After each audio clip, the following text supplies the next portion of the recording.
The Holocene has ended. What we do now, and in the next few years, will profoundly affect the next few thousand years. The only conditions modern humans have ever known so far are changing, and changing fast. Nothing stays the same on this planet. Everything changes. The Earth is going into one of these jumps, and you don't know what is going to be on the other side of those jumps. The Earth is always jumping.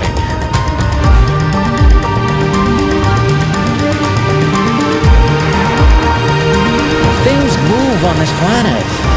Things are not still. Everything is turning.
As it begins to run out of fuel, the sun won't simply fade away to nothing.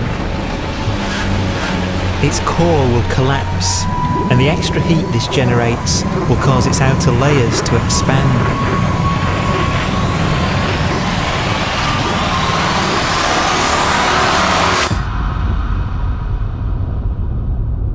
The sun is now dead.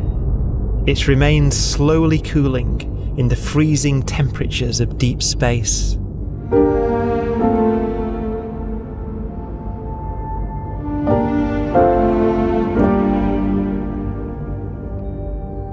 The fate of the sun is the same as for all stars. One day, they must all eventually die, and the cosmos will be plunged into eternal night. All stars eventually will run out of fuel. The temperature of the universe drops. The stars, one by one, in the night sky, will turn off. And there'll be no more new stars created. And so that the universe will end not with a bang, but with a whimper. And not in fire, but in ice.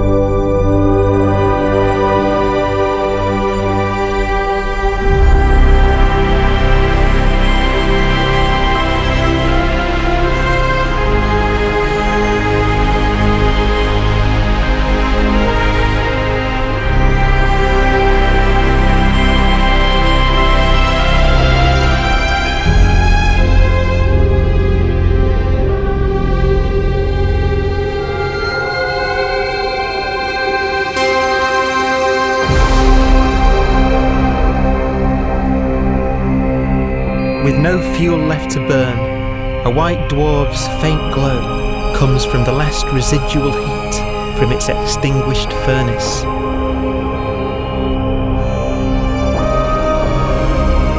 Looking at it from where the Earth is now, it would only generate the same amount of light as the full moon on a clear night.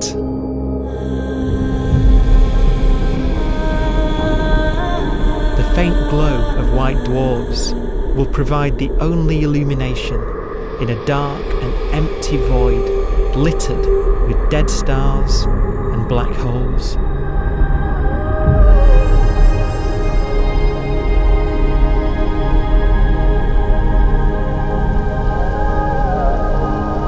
ways, it's kind of a ghost universe. It's the corpses, the zombie stars, that will take us into the future.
A black dwarf will be the final fate of those last stars.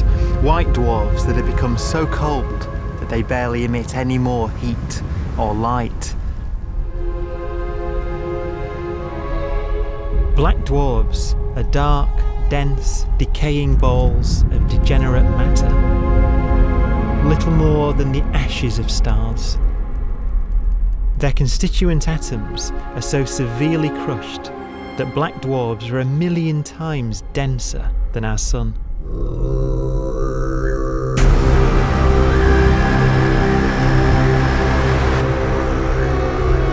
Stars take so long to reach this point, we believe there are currently no black dwarfs in the universe.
We have a pace of life that's based on really the energy available to us now. You could imagine living conscious systems which have a very different pace and therefore can extend out at least a lot farther than you'd imagine otherwise. You could have a living system where if it had a thought every 10 trillion years, that would seem normal. Even if our life dies out, one could imagine at some time arbitrarily far in the future, a fluctuation occurs which allows intelligent life to exist again for a little while. So you might have islands in time of intelligence.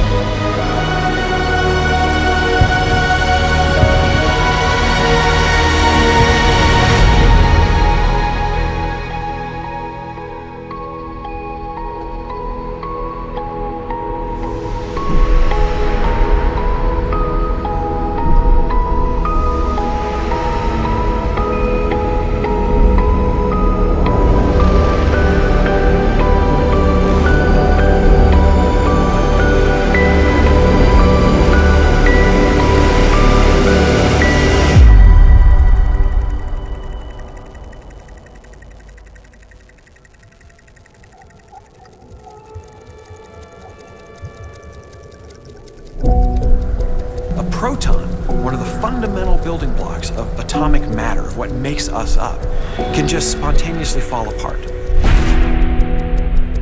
Any material that evades the pull of a black hole eventually dies away as its protons disintegrate.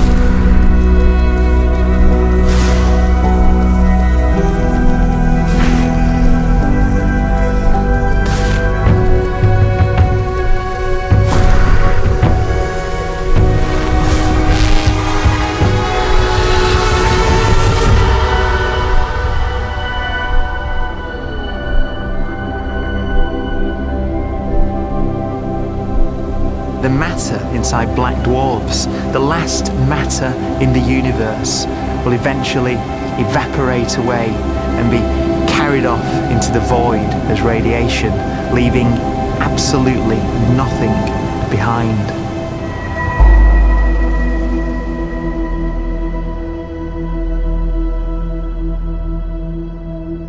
With the black dwarfs gone, there won't be a single atom of matter left.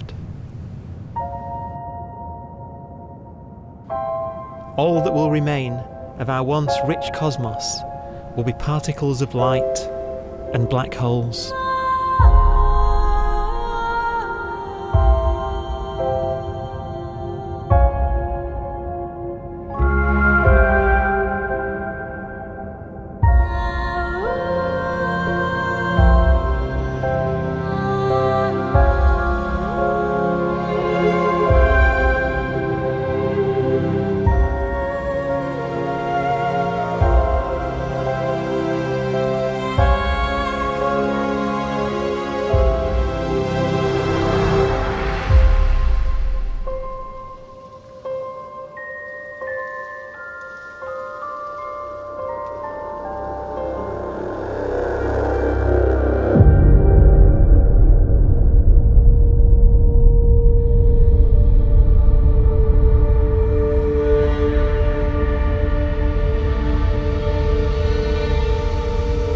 The arrow of time creates a bright window in the universe's adolescence, during which life is possible. But it's a window that doesn't stay open for long. As a fraction of the lifespan of the universe, as measured from its beginning to the evaporation of the last black hole, life, as we know it, is only possible for 1,000th of a billion billionth billion billionth billion billion billionth of a percent.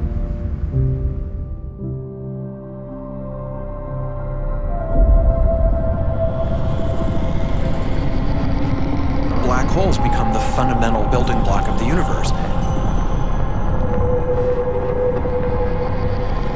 A galaxy will basically be a supermassive black hole in a center with smaller black holes orbiting it. Zombie galaxies filled with black holes continue to evolve. They'll eat each other and they'll get bigger, and maybe they'll fall into the supermassive black hole and it'll get bigger.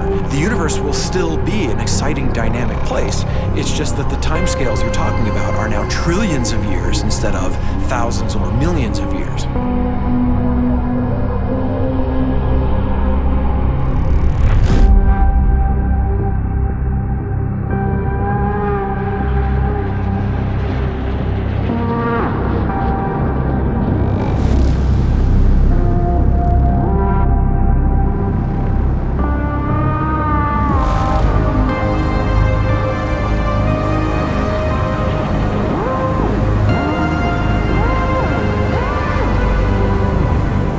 Black holes can bang on space-time like mallets on a drum.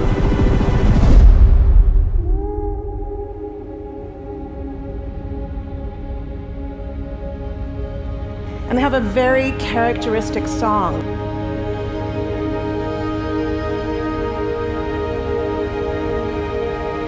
Imagine two black holes that have lived a long life together. At the end of their lives, they're going around each other, crossing thousands of kilometers in a fraction of a second. As they do so, they leave behind in their wake a ringing of space, an actual wave on space-time.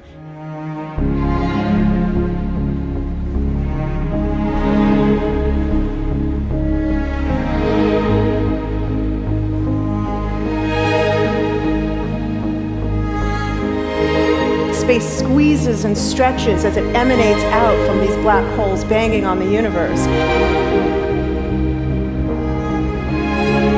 Those are the gravitational waves. They are literally the sounds of space ringing.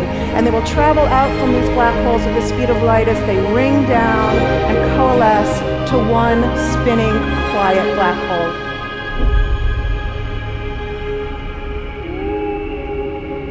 If you were standing near enough, your ear would resonate with the squeezing and stretching of space. You would literally hear the sound.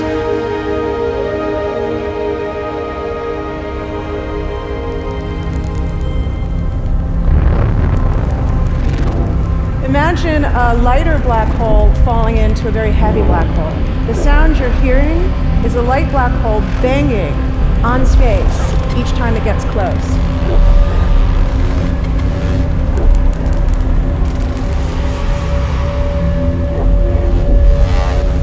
As it falls in, it gets faster and it gets louder.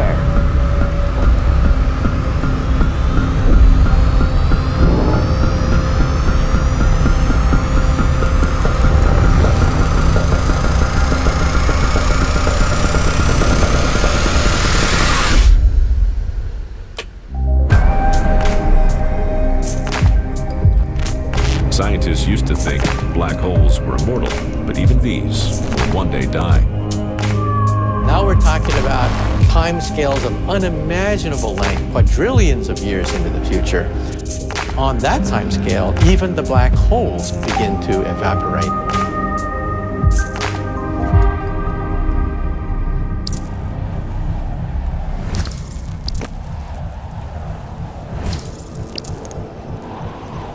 According to quantum mechanics, space is filled with virtual particles, NRD particles, that are constantly materializing in pairs, separating, coming together again, and annihilating each other.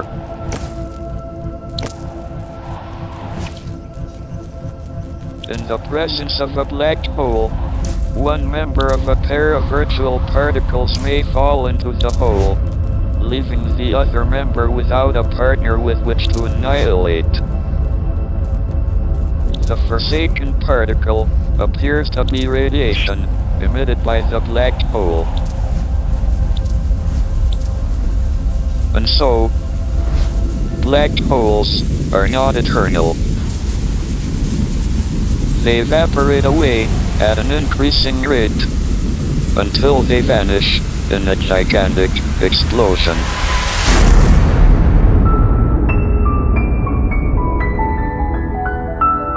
Quantum mechanics has allowed particles and radiation to escape from the ultimate prison, a black hole.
Philosophers and poets have asked the question, will the world end in fire or ice? We can now give an answer. The latest evidence shows that the universe is not slowing down, but it's speeding up out of control. And the universe, we think, will die in ice. Trillions upon trillions of years from now. Empty space itself has energy. In every little cubic centimeter of space, whether or not there's stuff whether or not there's particles, matter, radiation, or whatever, there is still energy even in the space itself. And this energy, according to Einstein, exerts a push on the universe. What is the weird stuff that's accelerating the universe? We call it dark energy. And this stuff is the dominant stuff of the universe. Almost 3/4 of the matter-energy content of the universe is this dark energy. And we don't know what it is. Dark energy, unlike matter or radiation, does not dilute away as the universe expands. This has crucial implications for what the universe is going to do in the future. So what will be the future of the universe? Well, if the dark energy remains dominant and repulsive, the universe will expand forever.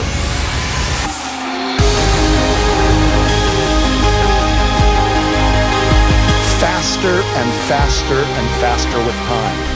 A runaway universe. 70% of the energy of the universe resides in empty space, and we don't understand why. But we do know what will happen. If that energy continues to be there, the universe will become cold and dark and empty. That's the future as it might be. We don't know because we don't yet understand the nature of dark energy. Until we do, we won't know the future. We won't even understand our own origins. And that's why we want to know and study this subject.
Forecast does seem to be for an ever colder, ever emptier universe.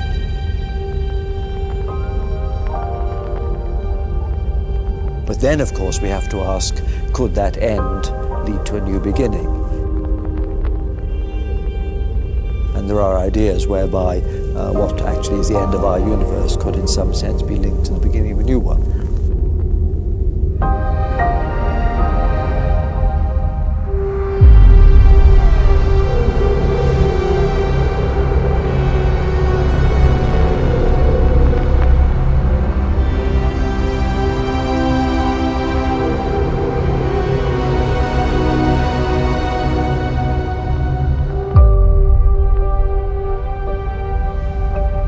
We've worked out the mathematics, the equations. They seem to say that if you have an atom smasher that can concentrate tremendous amounts of energy at a single point, you can perhaps open up a gateway, a baby universe.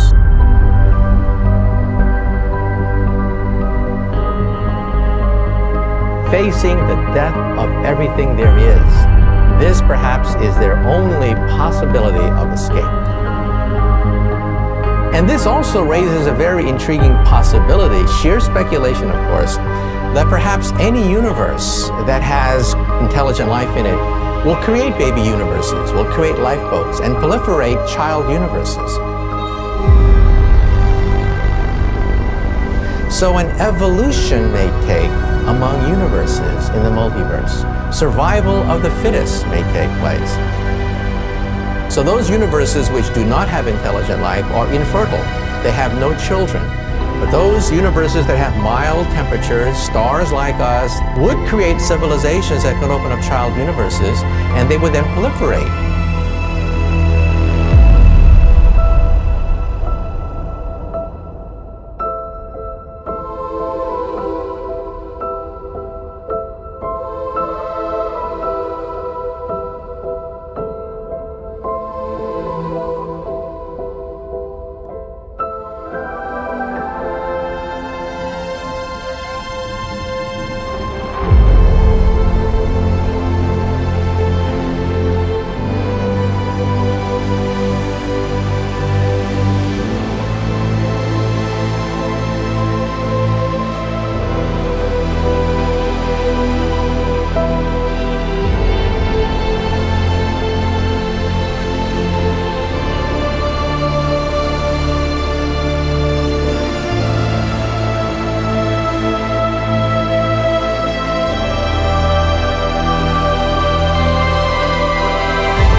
After an unimaginable length of time, even the black holes will have evaporated, and the universe will be nothing but a sea of photons gradually tending towards the same temperature as the expansion of the universe cools them towards absolute zero.